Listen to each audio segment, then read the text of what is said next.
ان کو جاپانی زبان بھی آتی ہو۔ اب اسی طرح جیسے پاکستان میں سی پیک کے بعد بہت سے لوگ یہ سمجھتے ہیں کہ پاکستانیوں کو چینی زبان سیکھنی چاہیے۔ زبان تو آپ دنیا کی کوئی بھی سیکھیں وہ آپ کے لیے کبھی نہ کبھی کام ہی آتی ہے، لیکن اس وقت جاپان کی زبان پاکستان میں اس کی ترویج کے لیے بھی کام کیا جا رہا ہے، اور یقینی طور پر جب دونوں ممالک کے درمیان دو طرفہ معاہدوں پر دستخط ہوں گے تو اس میں دیگر جو ترقیاتی منصوبے ہیں ان میں انویسٹمنٹ، انرجی وغیرہ، اور خاص طور پر IMF کے ساتھ ڈیل ہونے کے بعد اس کے امکانات مزید واضح ہو چکے ہیں۔ تو یہ دو بہت اچھی خبریں ہیں جن کے آنے والے دنوں میں اثرات یا نتائج ہمارے سامنے آئیں گے۔ اب جناب ہمارے وفاقی وزیر ہیں برائے مذہبی امور اور حج سینیٹر طلحہ محمود، یہ حال ہی میں ان کو وزارت مذہبی امور دی گئی۔ اگر آپ کو یاد ہو تو ہمارے جو وزیر مذہبی امور تھے مفتی عبدالشکور، وہ ایک ٹریفک کے حادثے میں یہ رمضان کے مہینے میں وہ شہید ہو گئے تھے۔ انتہائی نیک انسان تھے، غریب پرور انسان تھے، سادہ لوگ، طبیعت کے مالک انسان تھے۔ بس یعنی دنیا میں آپ یہ سمجھ لیجئے کہ ایک نیک شخص کا اگر کوئی پرتو یا جو بھی آپ کہہ لیں کہ آپ کو مجسمہ نیکی، اور جسے کہتے ہیں کہ سادہ لوہی کا، وہ مفتی عبدالشکور تھے۔ اب ان کے دور میں لوگ بڑے خوش ہوئے جو حاجی، جو عزام جو وہاں پر جاتے تھے جو عمرہ کے لیے، لیکن اس مرتبہ ہمیں بتایا یہ گیا ہے کہ سینیٹر طلحہ محمود کو منا کے میدان میں 6 گھنٹے تک ان کو حراست میں رکھا گیا سعودی اتھارٹیز کی جانب سے، اور بعد ازاں اس سارے معاملے کی تصدیق سینیٹر طلحہ محمود جو کہ وفاقی وزیر مذہبی امور اور حج ہیں، انہوں نے خود اس بات کی تصدیق کی ہے کہ ایک غلط فہمی کی بنیاد پر انہیں ڈیٹین کیا گیا، حراست میں لیا گیا۔ اب بہت سے لوگ یہ سمجھتے ہیں کہ جی گرفتار ہونا اور ڈیٹین ہونا اس میں کیا فرق ہے؟ گرفتار آپ اس کو کہتے ہیں جب آپ کے خلاف کوئی باقاعدہ کوئی شکایت ہو، کوئی آپ نے جرم کیا ہے، آپ سے جرم سرزد ہوا ہے، اور آپ کو باقاعدہ اس جرم کی پاداش یا اس مقدمے کے اس میں اندراج کے بعد آپ کو گرفتار کیا جاتا ہے۔ عام طور پر حراست کا جو پیریڈ ہے وہ ڈیٹین یا ڈیٹینشن اس کو کہتے ہیں کہ جب تک آپ کے خلاف کارروائی یعنی تحقیقات ہو رہی ہوتی ہیں، مقدمہ درج نہیں کیا جاتا، اس وقت تک آپ پولیس یا کسی بھی ایجنسی کی تحویل یا حراست میں رہتے ہیں۔ وہ آپ سے پوچھ گچھ کرتے ہیں، اور وہ معاملہ اگر کوئی خاص نہ ہو تو آپ کو جانے دیا جاتا ہے، کوئی خاص معاملہ ہو تو تحقیق کے بعد آپ کو باقاعدہ گرفتار کیا جاتا ہے۔ اب معاملہ یہ تھا کہ یہ جو سینیٹر طلحہ محمود ہیں، یہ وہاں پر گئے، اور کسی جگہ کوئی حاجی جو پاکستانی حجاج اکرام تھے وہ کسی وجہ سے کوئی شور شرابہ کر رہے تھے،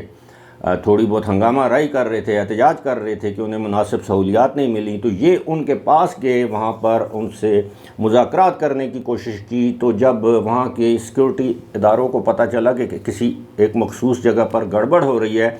تو یہ سینیٹر طلحہ بطور وزیر یہ ان کو پولیس والے یا جو بھی سیکورٹی حکام تھے ان سے مذاکرات کرنے کے لیے آگے آئے کہ نہیں آپ جائیں، ہم سنبھال لیں گے۔ انہوں نے سمجھا کہ یہ بھی ایک عام حاجی ہے۔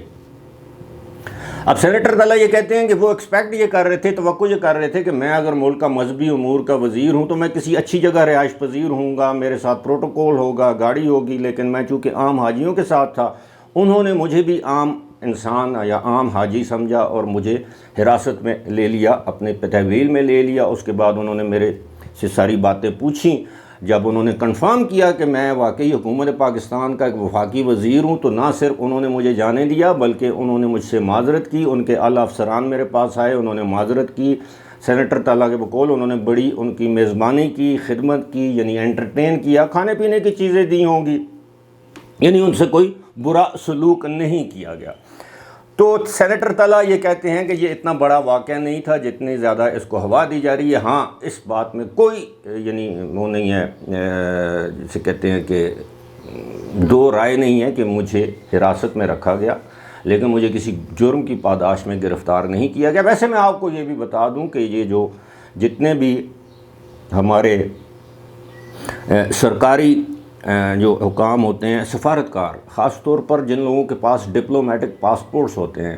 جس میں ہمارے وزراء ہوتے ہیں، ہماری ایمبیسی کے جو لوگ ہوتے ہیں، عام طور پر ان کو کسی دوسرے ملک میں گرفتار نہیں کیا جا سکتا اگر وہ اپنا سفارتی پاسپورٹ دکھا دیں کہ میں ڈپلومیٹ ہوں۔ اب پتہ نہیں سینیٹر طلعہ کے پاس وہ پاسپورٹ تھا کہ نہیں۔ اور دوسری بات یہ ہے کہ اس پر حکومت پاکستان کو ایون اگر انہیں 6 گھنٹے کے لیے بھی ڈیٹین کیا گیا ہے تو یہ سینیٹر طلعہ کی بدنامی نہیں، یہ حکومت پاکستان کی بدنامی ہے، کیونکہ وہ وہاں پر گئے تھے حکومت پاکستان کے نمائندے اور وزیر کی حیثیت سے۔ تو لہٰذا ہمارے دفتر خارجہ کو ان کے دفتر خارجہ سے یہ احتجاج کرنا چاہیے، ان کی ایمبیسی سے احتجاج کرنا چاہیے اور کہنا چاہیے کہ وہ اس بارے میں وضاحت دیں کہ جب ایک شخص آپ کے پاس آ گیا تو آپ 10 منٹ کے اندر اندر اس کا پتہ چلا سکتے تھے کہ یہ شخص وفاقی وزیر ہے پاکستان کا، آپ نے اس کو 6 گھنٹے اس کی مرضی کے بغیر حراست میں کیوں رکھا؟ لیکن بات وہی ہے کہ کیا ہم سعودی عرب سے احتجاج کرنے کی سکت یا طاقت رکھتے ہیں، اتنا حوصلہ رکھتے ہیں؟ لیکن